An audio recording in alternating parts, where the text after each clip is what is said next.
What's going on, everybody? Hope you are having a wonderful week so far. It's podcast time, and I'm really excited about this week. Before we kind of get into it, I've just got a new record that's come out called Searching with Shermanology. It's out now on my label. All We Have Is Now. Go listen to it. Go stream. Go spot on Spotify, Apple Music, Beatport, all the good stuff. Go check that out. But first, before you check that out, it's podcast time, and this week is with the one and only Joey Beltram. If you don't know who Joey is probably one of the leading artists in techno from the early 80s, 90s up until today. He's had some absolute iconic records over the years. Energy Flash, Mentasim, Subsonic Trance, Psycho Bass, The Melody, like unbelievable records, Groove Tack, that have just kind of been the reason why techno is techno. I recently came across him playing one of my records. So I reached out to him, and we've just kind of kept in touch since. And then I asked him I actually met him at Cross Festival in person very briefly. He was on the way to stage, and I'd just come off. And I asked him to come on the podcast, and he said yes, which was absolutely amazing because he's one of my idols, really. So I'm going to stop rambling on and get onto this conversation. So without further ado, Joey Beltram. Joey Beltram, what an honor. How are you, man? Hey, good. Yeah, it's an honor. Thank you for inviting me on. Oh man, thank you. It's kind of mad. This is like, I've listened to your music from literally day one of being into house and techno. You must get that a lot, right? Sometimes I've been around a long time, so somebody's heard something, I guess, at some point. Yeah, definitely. Where are you based at the moment? I'm back in New York City. Nice, man. Are you actually in Manhattan? No, I'm in Brooklyn. Nice. Whereabouts? Right on the Bushwick-Ridgewood border. Oh, cool, man. I love New York so much. It's like literally my favorite. I was there like 2 weekends ago, just hanging out with friends. Yeah, I love it. Have you been there your whole life? Yeah. I lived in Queens when I was younger, up until I was, 18 and 19. Yeah. That's where I'm from. Last stop on the M train. Nice. How was it growing up? So when were you growing up in New York? Was it in the 80s or? Yeah. I was a teenager in the 80s. How was that? It was great. It was the best time to be a teenager, and from my point of view, and also the best location where I was part of a lot of things. I got to witness a lot of things in the 80s,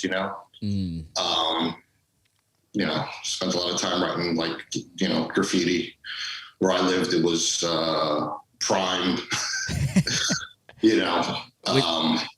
graffiti location right there on the M train was the best. Were you a graffiti artist? Yeah, when I was young. You any good? I was pretty good. Yeah? I got good. Yeah. That's cool. Yeah. That's fun. Do you still see any of your stuff from years ago, just like randomly?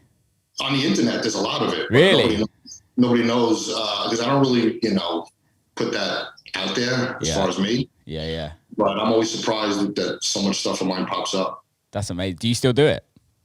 No. I mean, I'm retired from actively. If I had the opportunity, I would do like a legal spot, but I'm not out there. Yeah.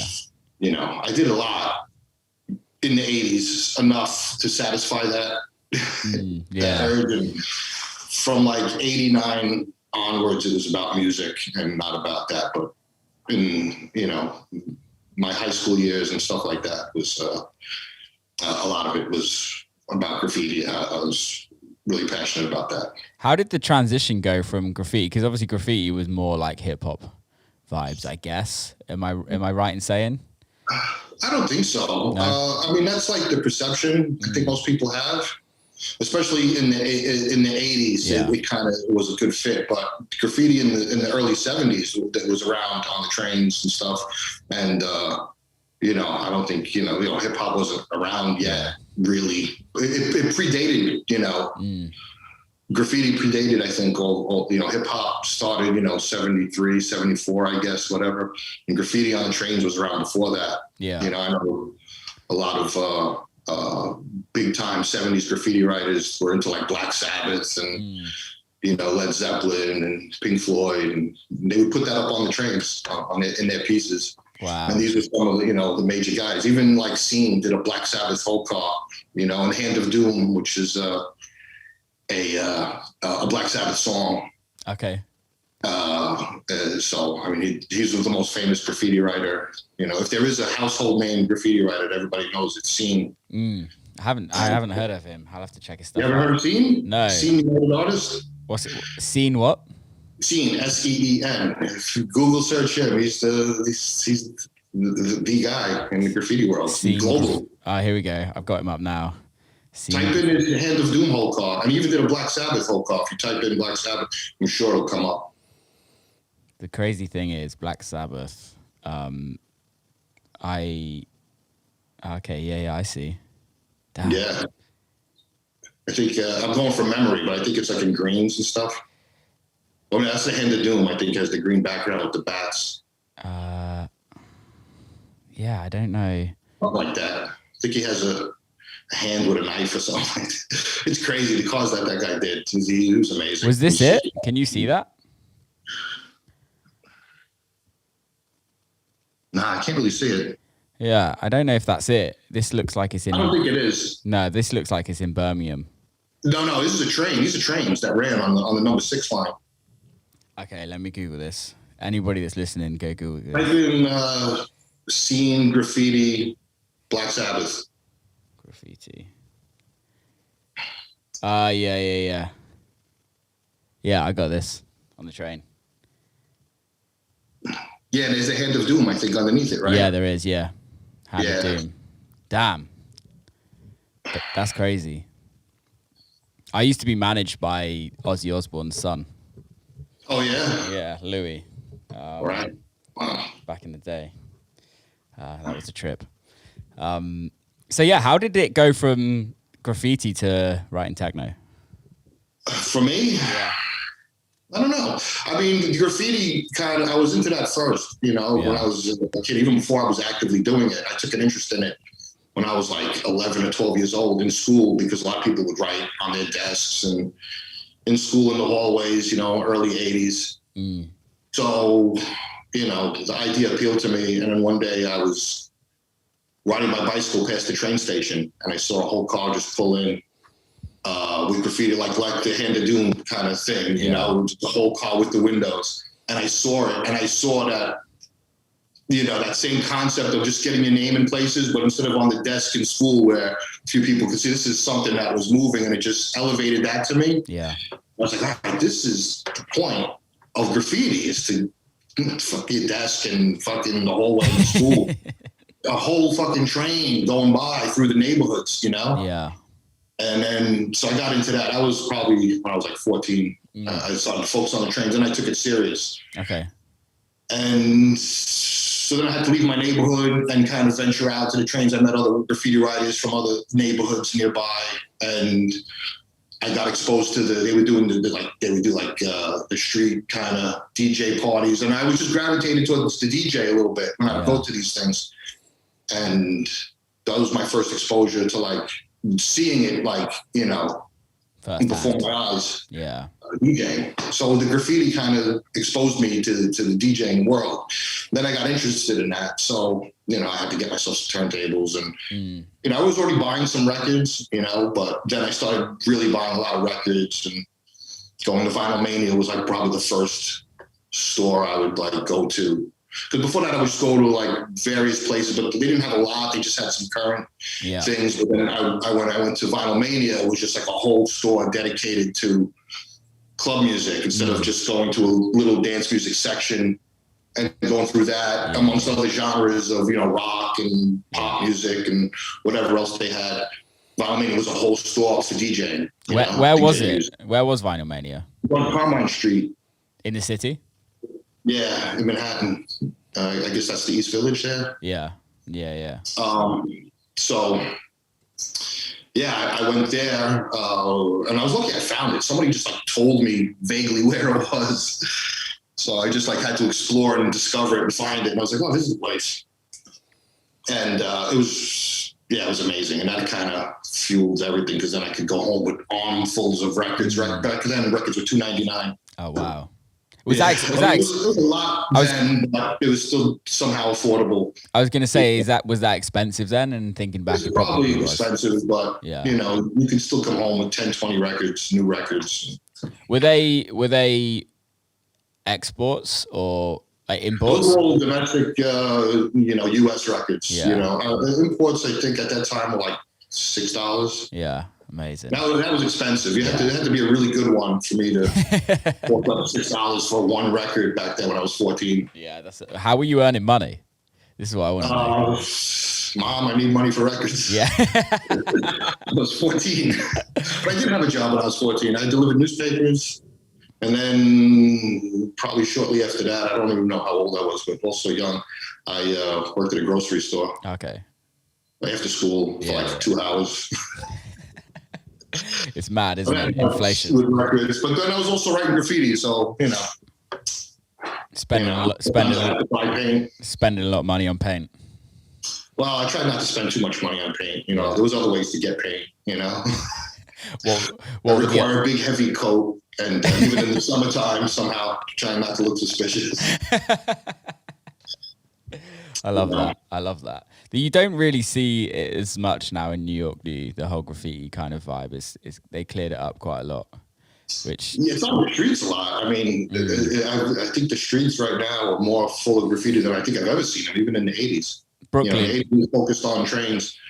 Especially in Williamsburg, you got some amazing graffiti down there. There's a lot. Yeah, I was just in Miami last weekend, and they're setting up for Art Basel, and around Wynwood area, there's some amazing graffiti. Yeah, they got a museum down there too. Yeah, the graffiti museum is located there. Yeah, it's mad. It's mad how it's kind of become how it used to be more like fuck the system, and now it's like kind of respected as an art. I mean, Europe too. I was surprised. I lived in Berlin for like 10 years, and I was surprised to see how much graffiti was big, even on trains there. Yeah, it was just crazy where it went. Did you see this? Did you see the one in London? I think it was maybe last year during the pandemic. The one that Banksy did on the London Underground. No, he did one on the London Underground, and then some worker just like cleared it all off and didn't realize it was a Banksy. All right. Yeah, it was hilarious. Just the amount of press as well. His stuff is considered like, don't touch it because it's probably valuable. Let's figure this out. How we get this to the gallery and make some money? Literally.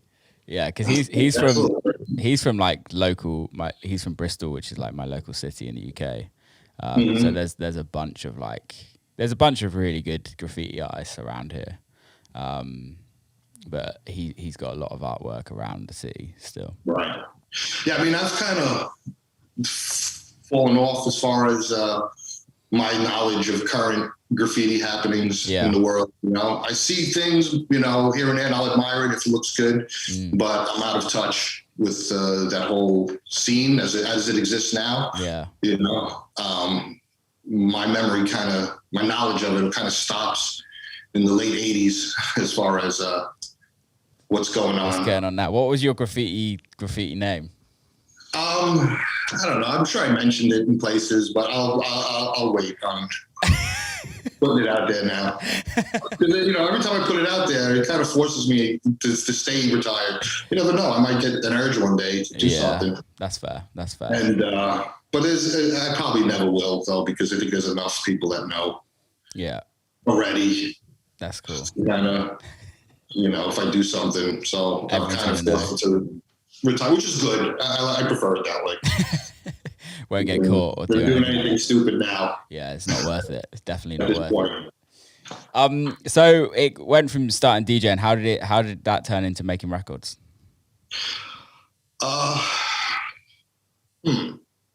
I mean, yeah, I took it initially. I was an interest in DJing. I loved, I did that, as a teenager after school. I had my little setup in the basement of my house, my parents' house growing up. So I'd come home from school and make tapes and give them out in school or whatever. And then, at some point, you want to, if you're going to stick with it and not just have it as a hobby in high school or whatever, you kind of need to play somewhere, but I tried. There was no one place for me to play.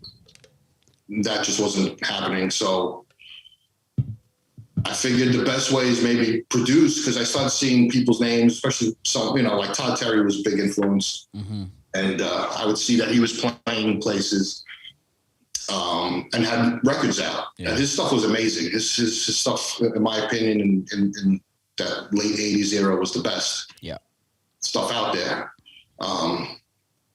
So I was like, well, yeah, I'll try that. I'll try and produce. Maybe I didn't think I would be any good at it or anything. I was just like, if I can get a record or two out, something good enough, then at least I could do, have that, and maybe that'll get me a gig somewhere. Yeah. And then I'll be done with it, And that was my initial thinking. So I started putting together a little setup, just enough, to get my ideas out. I bought an MPC 60. And when I put together enough pieces of gear to start, getting into production, I started to really fall in love with it and want to produce, pursue it deeply. And, it kind of became, something I became passionate about. Yeah, yeah. And I didn't want to just do it to just, look, I got a record out, now book me. I kind of really took it serious and tried to, build up, a skill set or whatever, So was it all hardware to start for you? Was it just, there's no software sequencers? No, I sequenced it initially for a couple of years, actually. All that stuff I did like up until like 1993 or 4. Yeah. Was all sequenced on the MPC. Wow. I was using, I forget, like a MIDI patch bay, so I could get multiple, because the MPC had 2 outputs. You had like an A and B, I think. Yeah. 16 channels A and B, but I had a thing that I could split it into more channels. Yeah. So much gear, everything all going into the MPC, which was nice because I wasn't looking at a screen. I was looking at the little screen, but it was just like a tape deck. There was the play, record buttons, and I would just get the idea, metronome, click, click, click, and then start playing. It felt more live, It felt, I'd go to other people's studios and I'd see them with the mouse, moving the mouse and looking at a screen, and it didn't feel musical to me, It was like, I just would count in and just play, and whatever comes out, comes out, That's amazing though, because you don't really get that as much nowadays, especially in electronic music. Like it's just all sequence. It's all on the 16th. It's like, it's harder to get a kind of a more organic feel. I tell you who does do it really well is Mr. G. I don't know if you know much of his stuff, but for some reason, there's like a groove that he kind of gets across. It just feels like it's all, I think it is all live. Yeah, absolutely. Do you still? I used to see guys even back then. They would use the Atari. That was the big sequencer back then, and they would just do their beats like when they start a track with the mouse. Just draw in. There's the kick. Draw in. Here's the hi hats. Yeah. And I was just like couldn't understand that. So I got lucky that I started. The first piece of gear I bought was the Akai MPC 60 in 1987 when it first came out. I bought like the first ones. And learn from it because it had the drum pad. So when I wanted to make a beat, I just click, click, click, and then you just do what pops into your head. You're hitting drum pads. Yeah. And you make a beat like, with your fingers and hitting pads. Yeah. Instead of click, click, click, or even using a keyboard. It's not the same, You could quantize on those though, couldn't you? Oh yeah. Yeah, it would kind of shift everything. You could also turn the quantize off though if you wanted some weird feeling thing, What was the first release for you? I don't know if I even remember which came first. Might have even been something I didn't put my name on. There was a few pre-records where I just kind of, didn't know if they were any good or not. Just threw them out. The classic. Yeah, and some of I even forgot that I did. Yeah. I'm like, that sounds familiar. I think I did that. Yeah, that's always weird. But like the first ones with my name on it, probably like 1989, like Technical Onslaught, one of those. And then it was like the Code 6 on New Groove, Open Mind on Easy Street. Those are like the first ones that had my name on it. Lost Entity. Were people playing those records then? Yeah, I would hear them out. Yeah. And those also got me, my first gigs in Europe too. Okay. So would you be playing more in Europe than you would in New York? Would you say you at that time? Yeah, I think initially, I did like 1 or 2 gigs in New York, filling in for somebody. Yeah. And then it coincided, like my first gigs in Europe were pre-Energy Flash, but it coincided with the release of Energy Flash. Yeah. So that kind of came out when I was over there already playing on my first tour. I spent like 2 months over there on the first trip. So that would have been like the summer of 1990. Where were you? Where in Europe? Where in Europe? Oh, I played on that trip. I think I was in Belgium, Netherlands, the UK.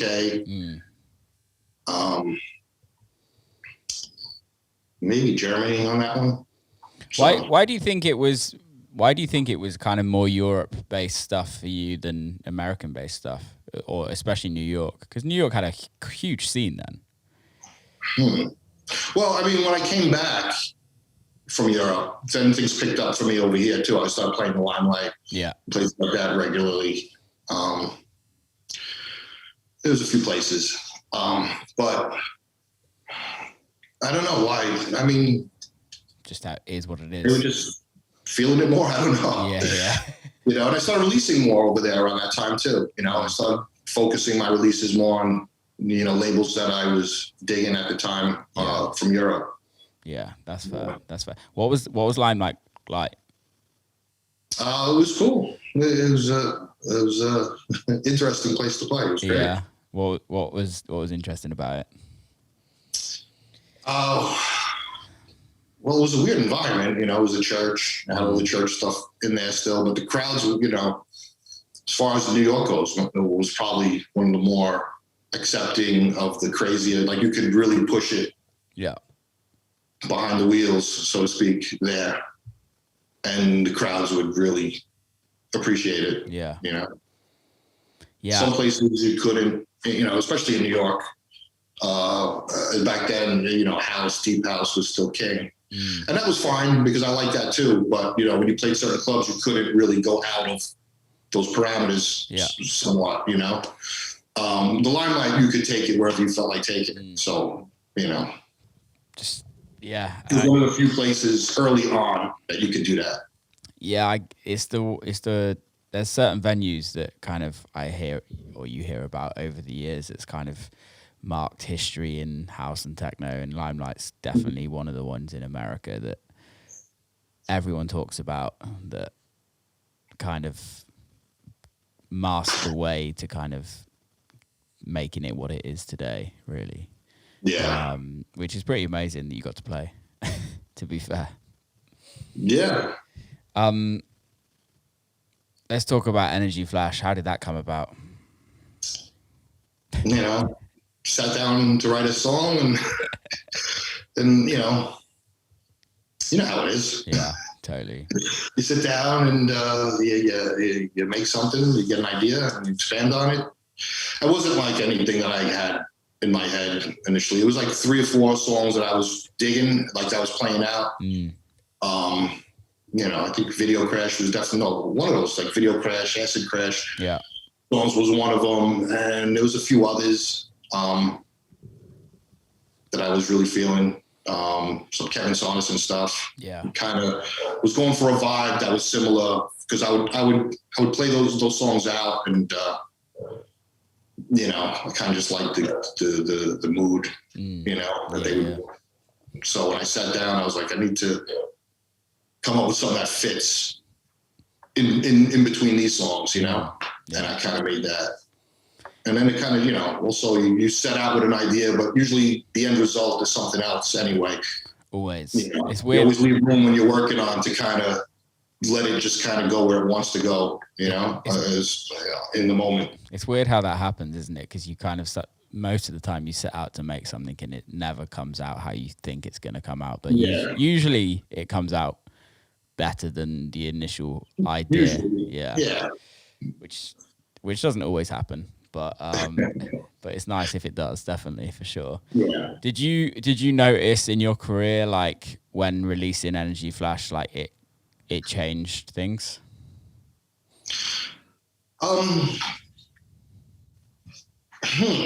Did it change things?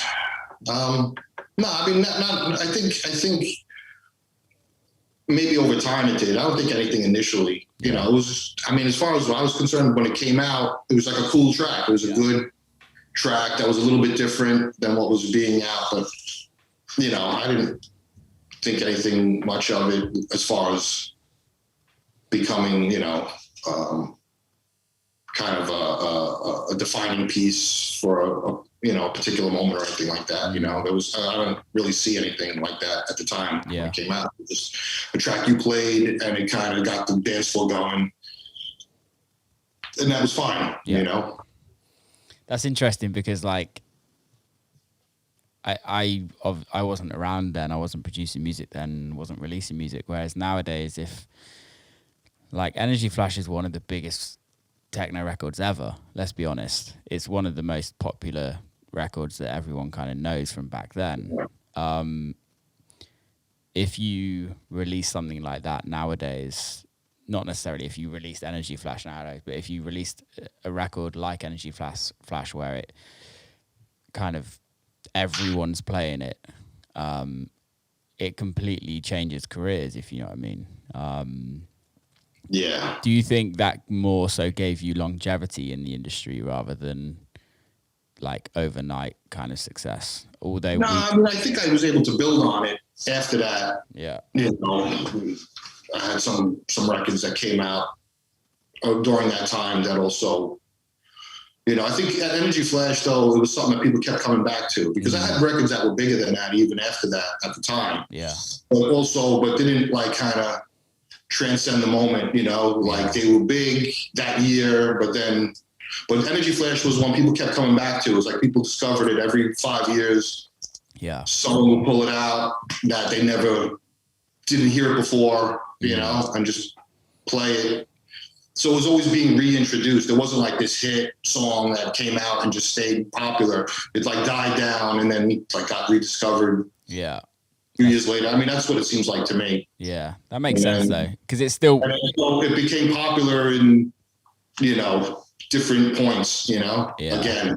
Yeah, you know, it's interesting because it still works in clubs now, and people can still play it, which a lot of stuff you can't necessarily play.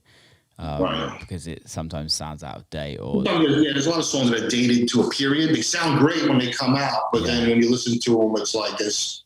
You can just hear it and it says, you know, 97 and, you know, totally. This is what defines the scene at that time, but it doesn't, well, that song doesn't really have anything to kind of, you know, tie it to 1990 or whatever like that. What do you think that is? I don't know.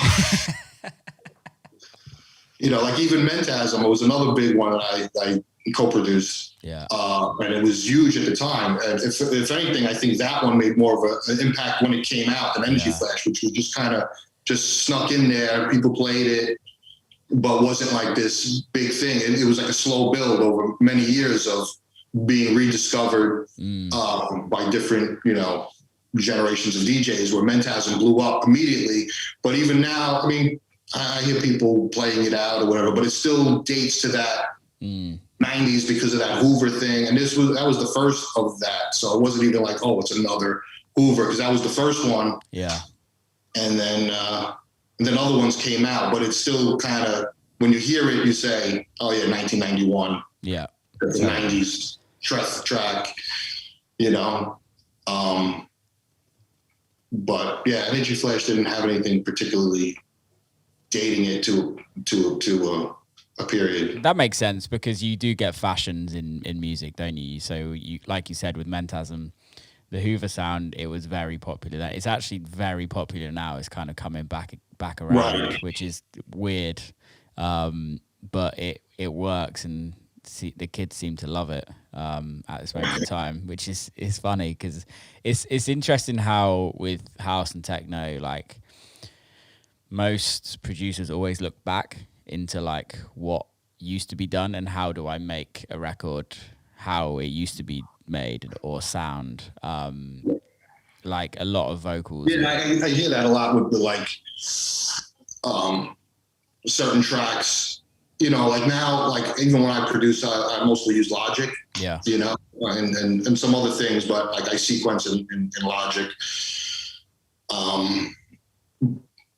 And you have an unlimited now, what you could have, gear wise, with things like Logic now. And I hear producers almost trying to go for a 90s, like they're purposely limiting themselves, like we would have in the 90s when you only had, hardware gear and you had limited how you could use them, unless you did overdubs and stuff. But if you just wanted to have everything running live, you were limited. If you had 5 keyboards, that's it. You had 5 keyboards and you had to make the best. And a lot of these old gear, there weren't, you got one sound out of it. You got one instance, that was it. You weren't going to use it for one thing and then use it for something, you couldn't. Some of these things weren't even like multi-timbral. They were just mono synths. Yeah. So you had to be creative in how you used it. Because if you used it for one dedicated purpose, that was it. If it had another cool function, you had to choose which one. So you had to make little sacrifices in your creative, which made the songs a little bit more interesting, I think. I think limitations actually makes things more creative because you're not just throwing the kitchen sink at it and just hoping something sounds good or something sticks. There's something about only having a certain amount of options to make something sound good. I think that's really important. Right. And so I mean, and like now you have like an unlimited, you could just load up another track in Logic and whatever. But I hear people like, it almost sounds like they're putting limits on themselves to get that creativity back, where it's like, so I'll hear a lot of tracks and it sounds like they're trying to go for a 90s way of producing and not, even though you have unlimited, at your disposal nowadays. How do you go about it nowadays? How do you go about it nowadays? I mean, for a while, in I'd say the early mid 2000s, when Logic and all these things started coming out and really becoming really capable, I thought it was good because you are unlimited. These are the studios we dreamed of, Yeah, totally. In the 90s, where you could have this little box that has all your, fold it up, take it and put it in your backpack, take it and finish a track in a hotel while you're on the road.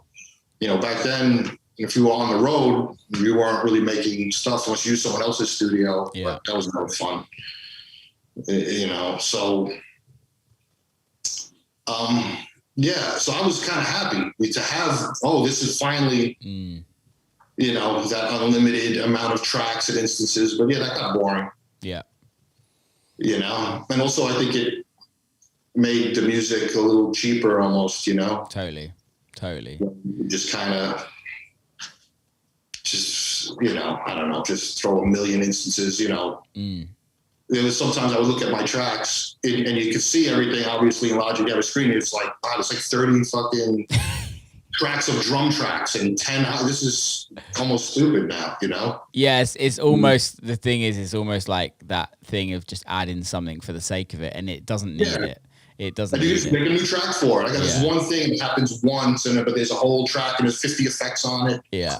And it's just like, so there was a time where I was just not even finishing those tracks, and then I sit down and say, okay, What about now, though? I think now I'll try and, maybe limit myself to like, okay, I'm only putting 20 tracks on here. And let's make it all work somehow. And I'm not going to go, even though it's easily to be tempted to like just keep adding, but don't. Because if you're doing that, then I think you kind of, maybe the idea isn't so good if it takes 100 tracks. I think that's the thing. I think that you've hit the nail on the head, isn't it? Because you could have CPU is pinned, Yeah, exactly. Reverb on everything. Find your idea a little bit. It's almost like the least amount of least amount of tracks. If you can have a really solid groove, a great melody, great vocal, or something like that, it always is the best records, always. Yeah. And I mean, one thing with these doing things with like Logic or even Ableton or whatever, it takes the mystery. I remember, in the 90s when everyone had, hardware studios, you would listen to a record and you would be like marvel on how they did something. You would hear a trick or a thing or something and be like, how did they do that? How did they accomplish that? Now you listen, everything's like, that's this effect, that's that reverb, so it takes a lot of the mystery out of the music because I can recognize almost every plugin now, every synth, every, plugin, and it kills the magic a little bit when I want to listen to music and enjoy it. But like my brain is already dissecting and I'm like, oh, I want to be wowed. I want to hear something and just be like, I have no idea how to fuck.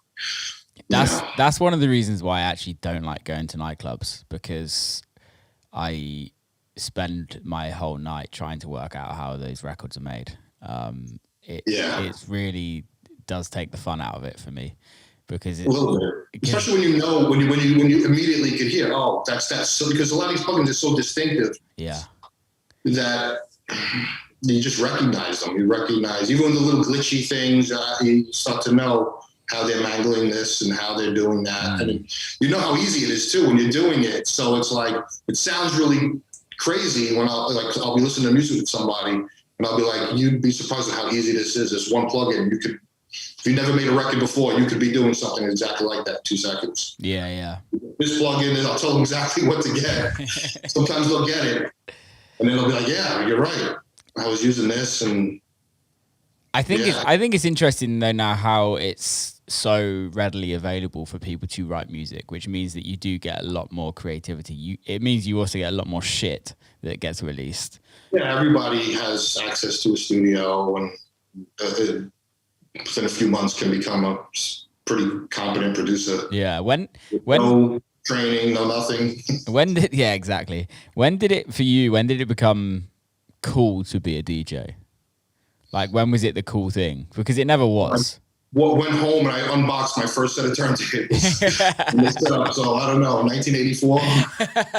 I was like, I'm a DJ now. I'm looking at my Gemini mixer, or I think it was a Pyramid mixer. Damn. One of those, that, 2 turntables. I got 2 crates of records right here. I'm a DJ. This is the coolest fucking thing ever. And I can't wait. I thought I was like amazing. As soon as I figured out the beat match, I was like, this is great. So I'm making tapes. Yeah, that's my tape. I love that. Cool. I went to school. I'm a DJ. Did anyone else think it was cool though? Yeah, I don't know. I thought it was. I was, I couldn't wait to go home from school. I would just think about that shit all day. Think about what records I'm going to buy that weekend. It's mad how you can get that, how when you're a kid, you can kind of, as well as an adult, but I think it's more so when you're younger, how you can get transfixed into one thing. And it can literally you find that one thing as a kid, which not all kids find, but you find that one thing and you're just in it for life. There's literally no going back. No matter how, like, when did it become like a full-time thing for you? Let's see. I didn't finish college. Kind of left in my first year because I was getting gigs to go to Europe. Yeah. And I couldn't because I was in school, but the offers kept coming. They were bigger and bigger. So I was like, okay, maybe I'll leave, go to Europe. I could always, I didn't know it was going to go on forever. So I was like, I'll do this for go on like a tour, 2 tours this year, then go back to school next year. And then I'll have that experience, Yeah. So I did that, but they just kept coming. And I never did go back to school, and I just kept touring until I would come home, spend a few weeks at home making some records, some new releases to keep the thing going, and go back on the road. And I'd spend, months out of the year on the road. And it's just happened, I love that. Forever almost, all through the 90s, most of the early 2000s. And then I was, I finally, after 2 decades or whatever, I was able to slow down and not have to do much of anything, When was there ever a point in your career where you were like, okay, I love doing this, I love music, I love my life, but I need something else to kind of fulfill my life? I mean, yeah, you always try and, almost from the beginning, I would kind of, I'd go on the road, I'd play, and DJing and producing and just music, dance music was, it became a job at that point, because, I had to make the next flight. I had to, there was always a schedule to be had. So when I was home, I needed to pull myself out of that a little bit, pull out of that world a little bit and kind of get grounded in other things just to keep life interesting. Because even though it was my dream as a kid to make music and DJ and travel the world, when it's happening and you're doing it you start to see, that it's work and not fun all the times, the gigs are always fun, but all the lead up to it, especially back then, touring in the 90s, you didn't have computers or cell phones. Yeah. So when you went on, when I would go to the airport and leave the country, that was it. I was out of communication with the home world, and life, so you lived on the road and you were on the road and you kind of out of touch with everybody. What were they? It was more of a lonelier experience, Now you have your phone, you have your computer, you're always connected. But that didn't become, till 2000 something or whatever, But for that first decade of me doing it, it wasn't like that. It was just, Well, so when you come home, you kind of, sometimes I'd have a month or 2 to myself where I didn't have to travel, and I didn't want anything to do with music for a little while, I did like kind of, fall in love with it again to get back on the road, What were those? What did you used to do to kind of like just take time out? What were those? Did you like make any? Did you do any other hobbies? Have family? Like what was it? Yeah, I don't know. I had a lot of different interests in the 90s that kind of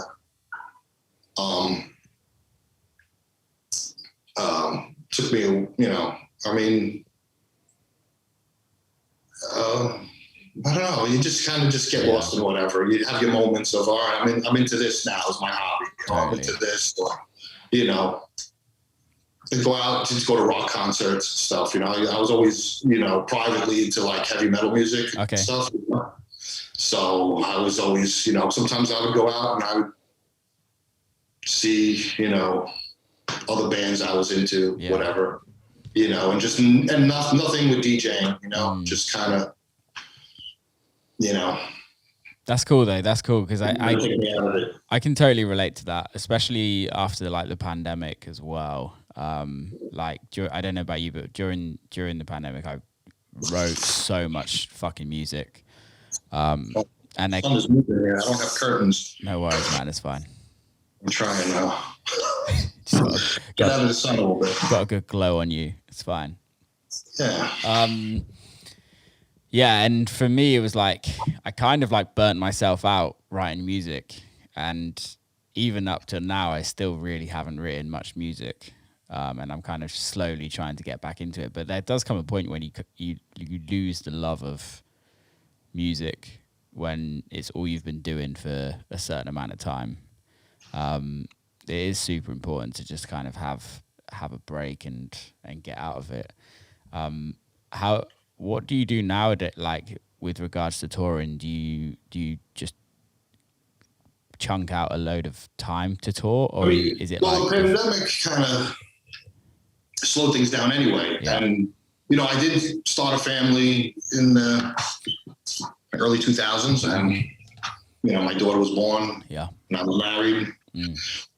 Had a house in the country. Yeah. So living that life. So I slowed down on the road. I was able to, nice. Kind of put myself into a semi-retirement somewhat. Yeah. I mean, I don't think any DJs ever envision themselves retiring from this. You're always in a semi-retirement, because even when you're done, there's always a gig you'll do. Yeah. Oh, that sounds like fun. I'm going to come out. I'm going to play that. But, I'm not full-time going to go on the road for months or whatever, because we all enjoy this. So there'll always be something you'll do, but how heavy are you going to do it, So, that probably started, I don't know, in 2010s or whatever, That's cool. And so I spent a lot of time home and not producing as much, for fun, but not really like, I got to get the next release done. I got to get so there was a big gap in slowing down, because I'd spent 2 decades where I was like a machine, like a maniac, just on the road, touring, putting out releases, just, And so after 20 plus years of that, just take it easy, slow down. But then, a number of things happened. After that, I got divorced. And the pandemic hit. So, you spend enough time in, just, in that semi-retirement mode, especially when the pandemic hit and you couldn't tour anymore. Yeah. Then I was like, maybe, I don't know, maybe I should start want to do this now, Now, also my daughter, she's 18 now. Okay. And she didn't really get to experience me at my, now she's at the age where she might, be interested in going to clubs. And, yeah, totally. Maybe not clubs, but festivals or whatever. I don't know. So I'm thinking it might be cool to kind of get back to come out a little bit and go back and play and do all this stuff again, like, to that extent that I used to. I love that, because I think that you're seeing it more and more with obviously DJs that have kids. In fact, when we met at Crossfest, MK had his daughter there, and it was the first time she'd been to like a show of his. It's kind of the first time she kind of really knew what her dad did as a living, and it's kind of amazing, because it's so nice to see it kind of become like a family thing, because it's very much a single person's lifestyle, the whole DJ thing. Exactly. And when families are created in that scene, and it kind of goes on, and there's God knows there's so many DJs, daughters and sons, that are kind of getting into the industry and starting to DJ as well, which is kind of nice to see, because it's not been around long enough for generations of it to become like a generational thing. Right. So it's really interesting to see that. I think it's super important as well, because it's like I said, it's, and like you said, you're traveling by yourself all the time. Yeah. No one really gets to experience that with you, that really matters to you, if you know what I mean, that's really that close as a family, or like wives, but no one really gets to experience that unless they come on tour with you. But then they see that it's not fun all the time, that it's a schedule, so you don't get to you're not on vacation with a couple of gigs in between. It's a work schedule. Sometimes you got to get up, you play, you finish at 5 a.m. Then you want to sleep, but you don't get to sleep because you got a 7 a.m. flight. So you go, you get your shit together, and you get on a plane, and it's a whole, and that's not fun for the other person. No. So that makes them think, I'm not going to go on tour with you the next go and have fun. I need a vacation from being on tour with Literally, you. Yeah. That kind of sucked, except for the gigs were cool. But I never got so little sleep in my life. It is during that time. So good luck with the rest of your trips. It is like that, and it's like it's funny when you kind of meet girls or guys, whatever you're into, and and they're like, I want to come on tour with you. And I was like, you absolutely don't want to come on tour with me. You're going to hate every minute of it. It's like you come for a weekend and it will absolutely destroy your weekend and you'll want a week off. But it is nice to be able to experience that with close ones. I remember I took my dad on tour for a weekend. He absolutely loved it. And it was like just nice to show him what you get up to, if you know what I mean. And kind of, it's a great experience. Definitely. I love it. Yeah. I mean, I the thing is when you're not doing it and you're like, okay, I did enough of it. Now I'm going to live my life, raise a family, whatever. You start to miss it, even the little shit that you always hated about it. So, then coming out of the pandemic, everything just sort of kind of made me miss it. Yeah. So, I'm starting to gear up for, coming back. Going back, yeah. Producing, I just built a new studio. Sick. So I moved again, Yeah. Me and my girlfriend have a place together now. Nice. And she also didn't get to experience that part. So now I kind of want to show, my daughter wants to see, I want her to see what I do and also, This excites me, man. This excites me to hear that Joey I put a new studio together. I'm starting to produce, again and, take it seriously again. Amazing. And gear up for the road again. Yeah. In the time off that when you were like, okay, it's not going to be my priority. Right. What were you do? Did you have to do anything work wise, or were you? No, I was just chilling. Enjoying. Nice. But that's so amazing, right? A lazy, simple life. That's amazing that you could. Much anything productive. That's amazing that you could do that though, because I think there's something saying about that is that if you're careful with your money and you look after everything, you can have a nice life and you can just keep going. Yeah, I don't know how careful I was or whatever. But whatever, you could, I'm a simple man, so yeah. I don't need much. Yeah, which is also a good thing. If you want to keep going. So is the plan to start releasing more music? Yeah, at least making music, I never really make stuff to kind of to make movies, kind of just create and then you see the right track for the right, where it belongs, I don't know. You make the tracks, you believe in what you find the ones that are the gems. Yeah, totally. In the pile, and then you kind of, things just kind of will happen, as they're supposed to. Yeah, definitely. I don't try to calculate things too much. Do you have a manager or anything, or do you literally just do it all yourself? Yeah, I'm kind of building back up to, being careful in my choices of who you work with. Yeah, because, this wasn't my plan, wasn't to kind of, but, I love this shit. So, and also it was more, the pandemic. It's one thing when I decide I'm going to stay home and not do so much of that in my life now. My life is more about this now and not so much about that. That's my choice. But when the pandemic came, it was like, now you can't go. Because even I did, like I said, you're always in a semi-retirement because there's always a gig you're going to want to do or something you're going to want to take. Just to break up, it doesn't mean I need to be on a full-time touring schedule, but it's nice to look at your calendar even far out and say, oh yeah, that thing, 6 weeks from now, I do have that thing. Yeah. I'm going to play and it's going to feel good to come out and play a show, and so you're always going to be doing something, but the pandemic even wiped those things out, and then you had to stay home and we didn't know how long that was going to last for.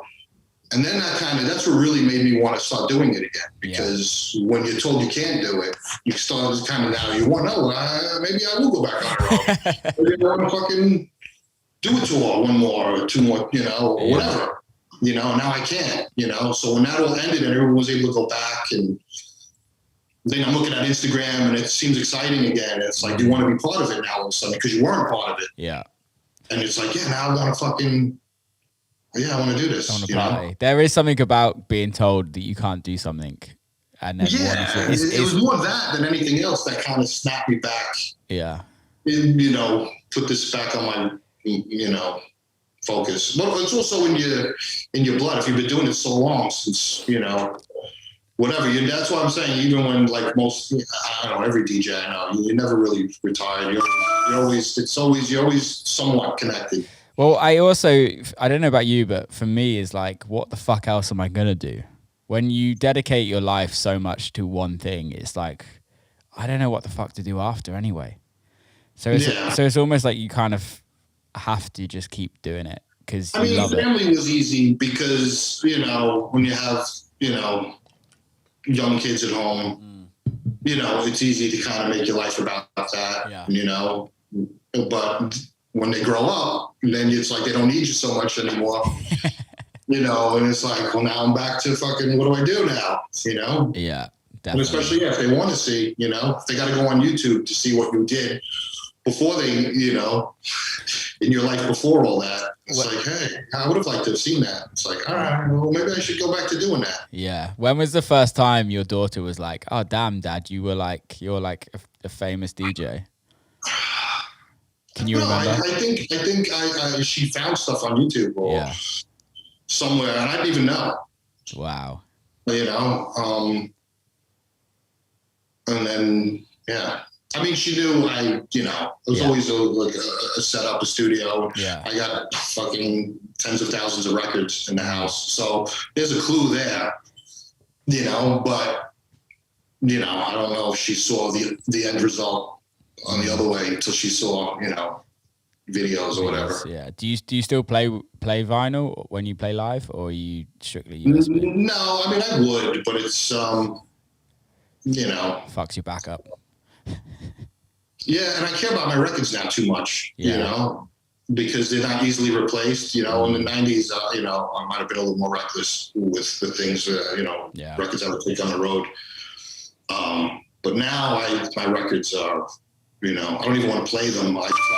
Looking at them and, collecting them, I'll play them, but very careful because they can't really be replaced anymore these days. Yeah, that's cool. Do you still buy? I love collecting even more now than I ever did. I was gonna say, do you still buy? I do. I have almost everything I want, record wise. Yeah. So it's hard for me to I'll still hunt, but I don't really find things anymore. Everything I really would have hunted for. You've got or had enjoyment of, even certain valuable records I already have. Yeah. Which kind of sucks because there's really no holes in the collection. Yeah.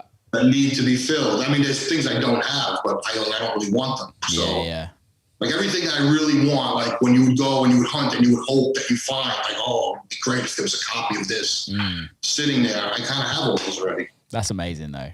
Well, I can't think of anything. If I find a record, usually I'll buy a double, something I already have, but if it's a little nicer than the one I have. But I also have those. Sometimes there's some records that I cherish. I will, hunt, those records, and I'll have 4 copies of them because I was always buying a better copy if I came across it. Yeah. And now I have 4 of those or 5 of those. But I don't really even buy much of those anymore. Yeah, that's a pretty amazing. Your collection must be insane.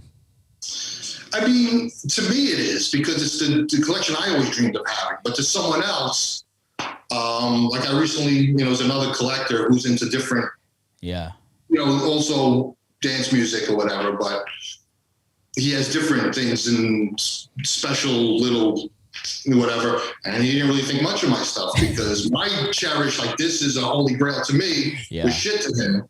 Yeah. And his thing, vice versa. He was showing me records. There's only 200 of these made, but they were new records, and I listened to it. And I saw one for $2. I probably wouldn't buy it. Yeah. Maybe I would now because you're telling me it's fucking a holy grail to somebody, so I might buy it just for that. Just to have it. To trade down the line or something. But so I guess your dream collection is all you know, kind of, you know, it's more personal. Yeah. It's very personal. It's personal, exactly. So for me, I have my, you know, what 14-year-old Joey Beltram would have only dreamed that he would own one day. Yeah. As far as records, 14-year-old Joey is really fucking happy when he looks at his record collection. But the next guy might be like, yeah, I see, you know, tens of thousands of shit. Yeah. I love that though. That's important. It's personable, and as long as you're happy. So to me, I got the ultimate record collection personally. Yeah. But I don't think anyone, you know, it's a universal thing is going to come and look at my records and have the same interpretation. I've only just recently bought turntables again. I haven't had turntables for maybe 10 years. And at my place in Detroit, I have like a whole setup, and now I'm gonna start collecting records again because I stopped buying records completely. You still have the records though? You still have the ones? I have my old ones. I never got rid of them, but when I first started playing, it was during the vinyl times, but it then very quickly moved to CDJs. Right. So I only started DJing in the early 2000s. Right. And then it switched to turntables, and I was like, I was living in Ibiza when it switched to turntables. It's when it switched to CDJs. So I was like, fuck carrying vinyl everywhere. And then started playing CDs. So I stopped buying records very quickly because for me I'd much prefer to listen to like a rock record or like some like a proper record, not just like a single on turntables. But now I've got my own setup. For me, it's going to be time to start collecting again. Especially living in Detroit when I'm back in the States. There's some great record stores. I mean, it's fun. Yeah. You know, when I would go on the road in the 90s, that's how I would occupy a lot of my time alone, you know, just trying to kill time, you know, was going to all the record stores, and it was, for a record collector, it's the best job you can have because you're in a different city. Yeah. You get access to dig through, you know, all the best record stores around the world, you know, whereas, you know, other collectors that just kind of have their day jobs and collect are kind of locked into their city or nearby cities, but can't just get on a plane and go to, you know, multiple cities on different continents, you know, and dig through the gems. And that's what helped me build a lot of my collection. Sometimes because I didn't want to travel, I would bring a box or two on the road with me to DJ in the 90s and play vinyl. Yeah. But, you know, if I'm buying records, you know, even 10 or 20 records in each city and I'm doing a multi-city tour, you know, you'd have to mail them. So I'd mail them back to myself. Back then, too, postage was a lot cheaper than it is now. Yeah. But I would always mail the records back home, you know, and just buy, you know, rather than carry another second big box of records around from city to city of records I'm not going to even play out. Yeah. That's amazing. You know? What's your holy grail of record? If you were to like pick one, what would it be? Like, I mean, that I own, they're not even necessarily the most valuable, but to me they are. Yeah, that's what I mean. They weren't easy to get, but if you found them, you know, you could probably find a good copy for $100, $150. But you know, these were records that I couldn't find that were out when I was a kid in high school. Yeah. You know, records like Live Convention 82. Okay.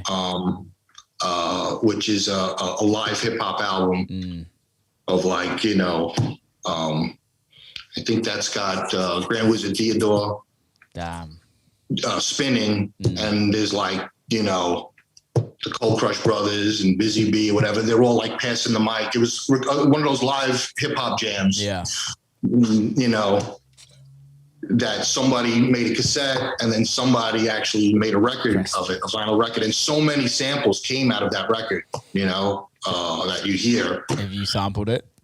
No, I didn't sample it, but it's in so many like just Classic. pop culture. Like you could hear, I could point to a dozen things on that record that are like, oh, this guy sampled this from this record, this one sampled.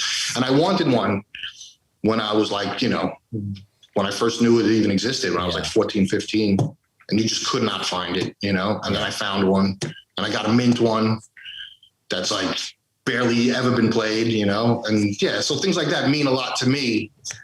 But I have seen them go for, as little as $100 at times, places when they turn up. So it's not like, it was just the fact that there was a time when I really wanted one really bad and could never find one.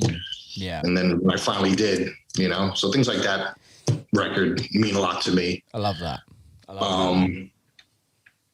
Another one that was like that was so hard to find that I wanted so much when I was a kid in high school was, like the Lessons, it was on Tommy Boy, but it was never released. It was only released as a promo. Okay.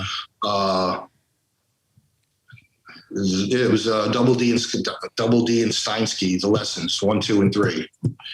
I don't know that one. I don't know that one. Yeah, it came out in 1985 on Tommy Boy, but it was never released. It was just a promo label only. It was a giveaway. Yeah. Because they couldn't get the samples cleared, I assume. It was basically a reel-to-reel cut-up mix of a bunch of records. So I guess it was back in 85, it was impossible to get clearance on all that stuff. Yeah. Wow. Amazing. So they just gave it away as a giveaway. Yeah. I had friends that I went to high school with that had copies of that record. And I would go to their house and look through the record, and they would have it. And I would always offer them, like, oh, sell that to me. And they would, no. So I really wanted one bad. And then I got one. Now I have like 5 copies. How did you get it? The first time I got it, I found it in a record store in Flushing, in Queens, around 1989. And I paid $10 for it. So you've had it for a while? Or had it for a while. Yeah. My copy wasn't worn. It was in nice condition. It was nice, but then, I don't know, maybe in the 90s, I found someone selling a mint, unplayed one. And, I think I paid like $100 for it, but I lost my mind that I had one mint, never played, Is it still unplayed? Yeah, I think I played it once, and then put it back. It's mint still, and but again, that's, you could find that record now. You go on Discogs and there's one on there for like $150. It's not an untouchable. Or now with Discogs, you can find every record anyway.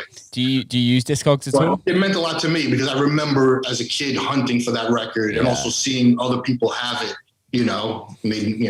Well, there's something about that I feel like the only way today is similar to that is when a DJ producer plays a record that no one else has and it's their record. And I have a lot of those from DJing in the 90s, ones that I would play, songs because people would give me stuff. Yeah. And I have people, tell me that, they tried to find it and it's the hardest record to find. I was like, somebody just walked up and gave it to me before it was even, but I don't really have any, like, that's, to me, it's not a prized possession record. I've given some of those records away. I was like, I played it. Yeah. You're telling me there's only 100 made and it's your holy grail. Just here you go, take it. I'm done with it. Sure, and that doesn't mean I don't care about the monetary value of a record. It's music. So it's what it means to me. It's not the cost. Oh, this record is hard to find and it's $1,000 record. Like, I don't give a shit about that, It's a piece of music, what it is as a personal thing, So that's what I'm saying. Like, my most valuable prized possession records aren't really expensive records. Yeah. They're just records that I really wanted and couldn't find because they weren't available. And I think it's also, for me, is also finding something that reminds you of a time of your life that's very important. And how those records kind of masked your life at that time. We've all got songs, we've got records that were like, this was the best time of my fucking childhood. Like, I remember trying to find this record. I remember listening to this record. Like, it is very personable. It's not about, I don't think it's ever about finances realistically until you start wanting to make money out of collecting. But I don't know many collectors that give a fuck about cost. No. I mean, maybe if you know, some collectors, they collect records that are valuable because they're saving up to get another record. That's got a crazy monetary that they can't afford unless they, you know, got to move things around in their collection or whatever. You know, I didn't really worry about that. Again, it was just a matter of what I could find. And it used to be like that. When I think back, there was a time when I was really into collecting gear. Yeah. In the early 90s, modular synths and stuff like that I couldn't find. Yeah.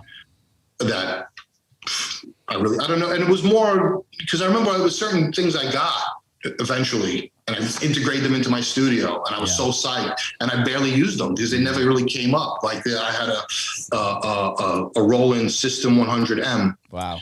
Finally, after trying to find it, and the first time I ever saw one was when first time I visited RNS Records, and I was in their studio, and they had one. And I wanted it so bad. And I spent like 2 years trying to find one. I finally found one, put it in my studio, paid a fortune for it at the time. I can't point to a single record that I ever used it on. I don't ever remember really using it except for playing with it in the studio. I love that. Thinking it was cool. It made a lot of cool sounds, but when it came down to like, all right, I'm going to make something, you know, it never came up. It was never like, oh, I need that in this track. Yeah. And there's a few pieces of gear. I also had a Waldorf Wave. Ooh, wow. Not the microwave, but the wave, the big one with the flip up top. You know, I paid like 25 grand for that thing. Jesus. And actually sold it to, I sold it to a broker who sold it to Jodeci. Oh, no way.